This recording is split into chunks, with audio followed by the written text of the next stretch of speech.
Hello everyone, I welcome you in our channel future builder academy, build your future with us. So I am Harshit Vats. आज का topic है हमारा production possibility curve के ऊपर। Production possibility curve, हाँ जी, 11th class का production possibility curve. ये मतलब क्या है कि ना, ये मान लो हमारी 11th क्लास की स्टार्टिंग नंबर गेट करने वाला टॉपिक है।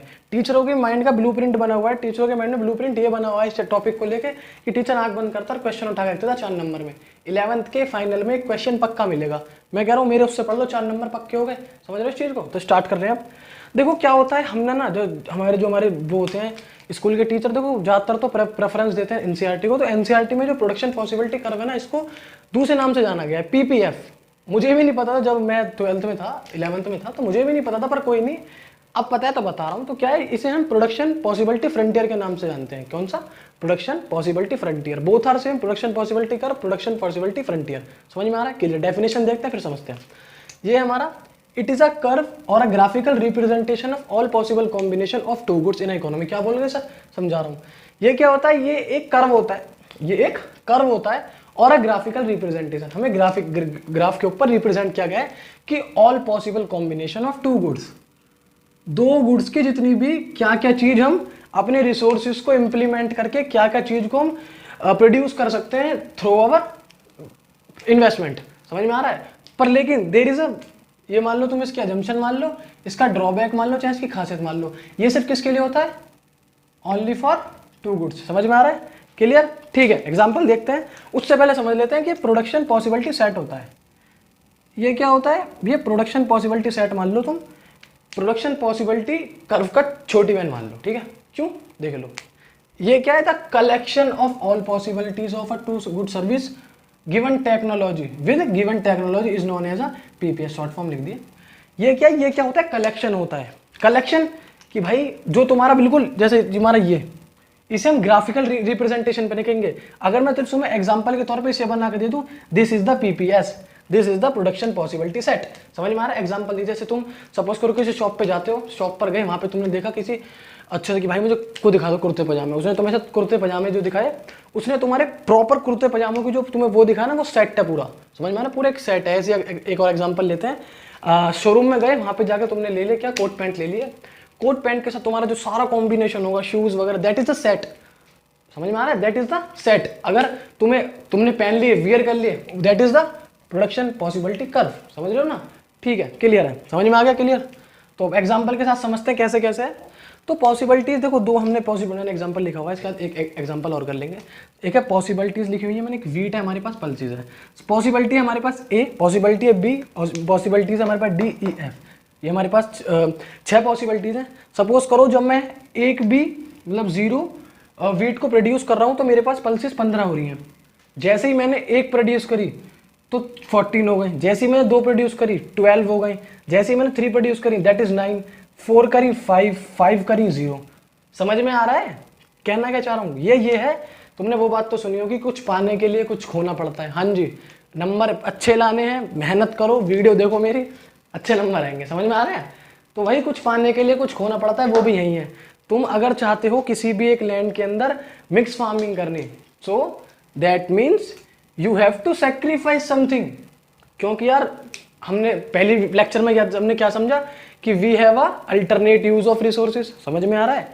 वही यहाँ पे इंप्लीमेंट होता है कि अगर सपोज करो मैंने 1 वीट बढ़ाई तो मेरे पास सिर्फ थोड़ा सा कम हुआ। जैसे ही मैंने 2 वीट कर दिया, क्योंकि जब दूसरा कुछ प्रोड्यूस करना होता है उसके लिए हमारे रॉ मटेरियल के सारा खर्चा, उसको क्या हो सकता है, कहीं ना कहीं उसकी एक्सटर्नलिटीज हो सकती हैं, क्या क्या चीज़ उसके यूजेस में आ सकती हैं, वाटर ज़्यादा, समथिंग ज़्यादा, तो कहीं ना कहीं ये चीज़ हमारे रॉ मटेरियल को कॉस्ट इंक्रीज करेगा, तो जिससे इस पर काफ़ी ज़्यादा इफेक्ट पड़ेगा हमारे दूसरे गुड्स पर। ग्राफ के साथ समझ लेते हैं। सपोज करो जैसे ग्राफ क्या, ये हमारी वीट है, ये हमारी वीट है। तो वीट का कितना है? वीट 0 से स्टार्ट हुई है, 0 ये हो गया, याद होगा 0, 1, 2, 3, 4, 5। क्लियर है? ठीक है, पल्सेस देख लेते हैं। 3 का डिफरेंस दे देते हैं। 3, 6, 9, 12 और 15। क्लियर है या नहीं? ठीक है, अब इंप्लीमेंट कर देते हैं इस चीज को, इस पर ग्राफ पर इंप्लीमेंट कर देते हैं। जब हमारे पास 5 थी तो 0। क्लियर? नीचे से कर चलते हैं। जब हो गया हमारे 0, सॉरी जब 0 थी तो 15, सॉरी आई रिमाइंड, मेरे हो गया थोड़ा, 0 थी तो 15, 1 थी तो 14, 14 अराउंड यहाँ होगा, तो यू कैन से, समझ में आ रहा है, एक पॉइंट ये हो गया। 2 थी तो 12, क्लियर है। 3 थी तो 9, समझ में आ रहा है ना what I am trying to say. 4 पे 5, 4 अराउंड होगा, 5